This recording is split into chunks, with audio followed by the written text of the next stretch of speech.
जय हिंद दोस्तों। आज हम लोग इस वीडियो में क्लास 9th बायोलॉजी चैप्टर 4 स्वास्थ्य एवं रोग इसके लघु उत्तरीय प्रश्नों को सॉल्व करने वाले हैं। तो इससे पहले यदि आप लोग हमारे इस चैनल पे नए आए हैं तो चैनल को सब्सक्राइब कर देंगे, वीडियो को लाइक और अपने दोस्तों के पास शेयर कर देंगे। इसके पहले वाले वीडियो में हमने इसके अति लघु उत्तरीय प्रश्नों को हल किया था। अगर यदि आप लोग अभी तक नहीं देखे होंगे तो जाकर देख लेंगे, उसका लिंक डिस्क्रिप्शन बॉक्स में दे दिया गया है। पहला प्रश्न है, स्वास्थ्य की परिभाषा WHO के अनुसार क्या है? लिखेंगे कि स्वास्थ्य की परिभाषा WHO के अनुसार होता है कि व्यक्ति की वह स्थिति जिसमें पूर्ण शारीरिक, मानसिक और सामाजिक संपन्नता हो, न कि केवल बीमारियों या पीड़ा का होना। यानी कि स्वास्थ्य का मतलब यह नहीं है कि कोई व्यक्ति पीड़ित है या फिर बीमारी है उसको तभी उसको वह व्यक्ति स्वास्थ्य नहीं है। स्वास्थ्य का मतलब ये होता है कि उसका मानसिक और सामाजिक, शारीरिक, ये सभी तरीकों से वह पूर्ण स्वास्थ्य हो, यानी कि उसे किसी भी प्रकार का कोई भी दिक्कत न हो, तभी वह व्यक्ति स्वस्थ होता है, अन्यथा वह किसी न किसी प्रकार का रोगी है। आप लोग इसे अच्छे से समझ गए होंगे। अगला प्रश्न है, रोग किसे कहते हैं? इसका उत्तर लिखेंगे कि रोग एक असामान्य शारीरिक स्थिति है जिसमें शारीरिक अंग या अंग तंत्र सामान्य रूप से कार्य नहीं कर पाते हैं। यानी कि रोग एक प्रकार का सामान्य स्थिति है जिसमें कोई भी व्यक्ति यदि उसका शरीर का कोई भी अंग या अंग तंत्र सुचारू रूप से कार्य नहीं करता है तो उसे ही कहा जाता है रोग। और जिस व्यक्ति को रोग होता है उस व्यक्ति को कहा जाता है रोगी। प्रश्न है कि रोग लक्षण किसे कहते हैं?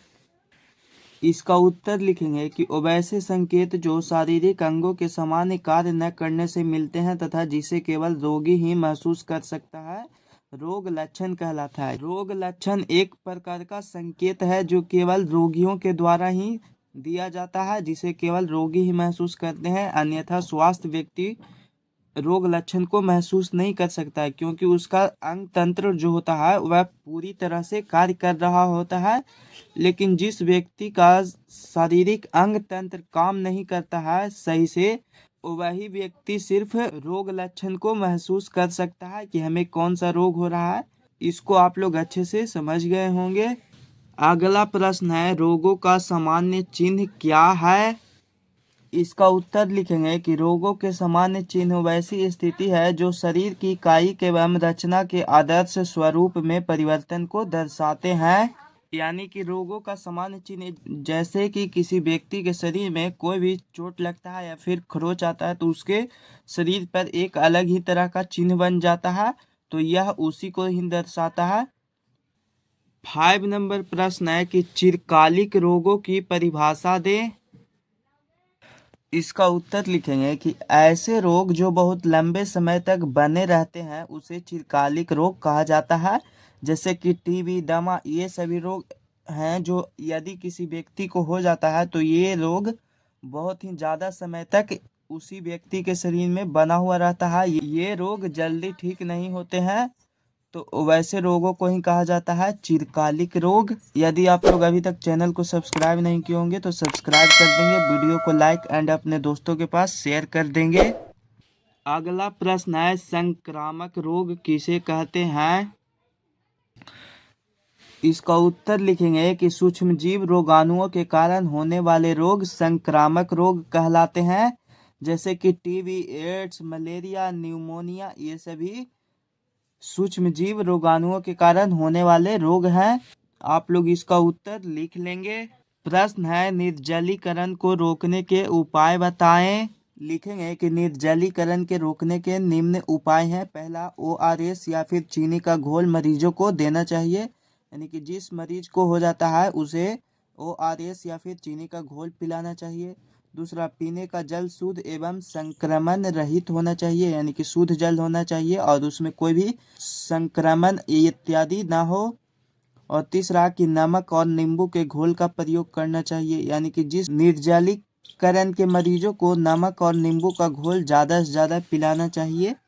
तो आप लोग लिख लेंगे। अगला प्रश्न है, किस श्रेणी के रोग संचारित रोग कहलाते हैं? इसका उत्तर लिखेंगे कि संचारित रोग वायु द्वारा संक्रमित भोजन एवं पेयजल द्वारा कीटों तथा अन्य जंतुओं द्वारा शारीरिक द्रव्य के माध्यम से फैलते हैं। जैसे कि मलेरिया रोग मादा एनोफ्लीज नामक मच्छर के काटने से फैलते हैं।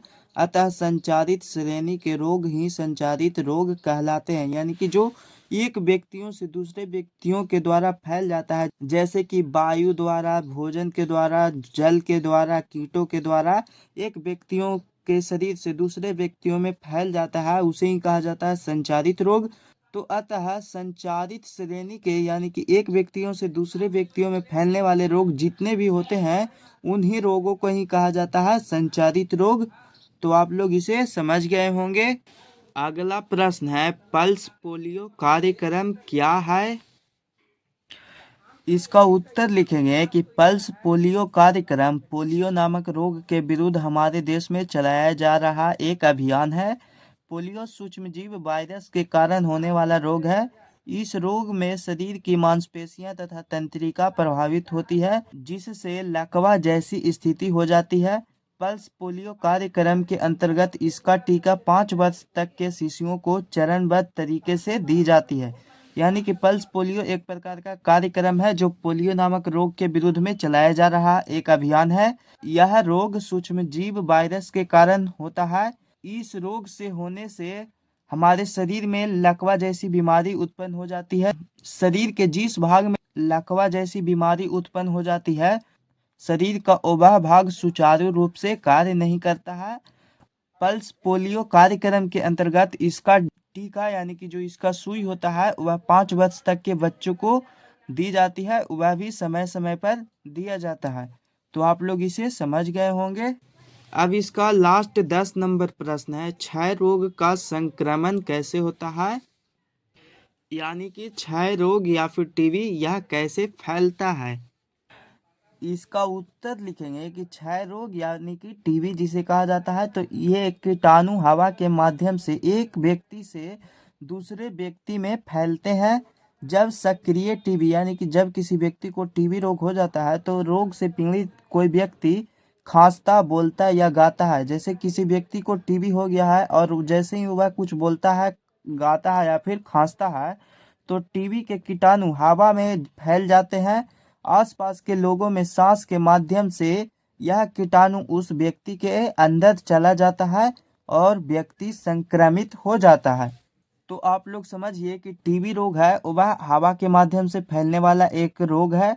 जब किसी भी व्यक्ति को टीबी रोग हो जाता है तो वह व्यक्ति कुछ भी बोलता है, खांसता है या फिर कुछ भी गाता है, तो उसके मुंह से निकलकर यह कीटाणु वातावरण में फैल जाता है। और जब कोई दूसरा व्यक्ति सांस लेता है, ऑक्सीजन गैस को ग्रहण करता है, तो उसके शरीर में वह वायु के माध्यम से चला जाता है। तो इस प्रकार से वह दूसरा व्यक्ति भी टीबी रोग का शिकार हो जाता है। तो आप लोग इसे समझ गए होंगे। फिर मिलेंगे हम लोग एक नए वीडियो के साथ, तब तक के लिए जय हिंद, जय भारत।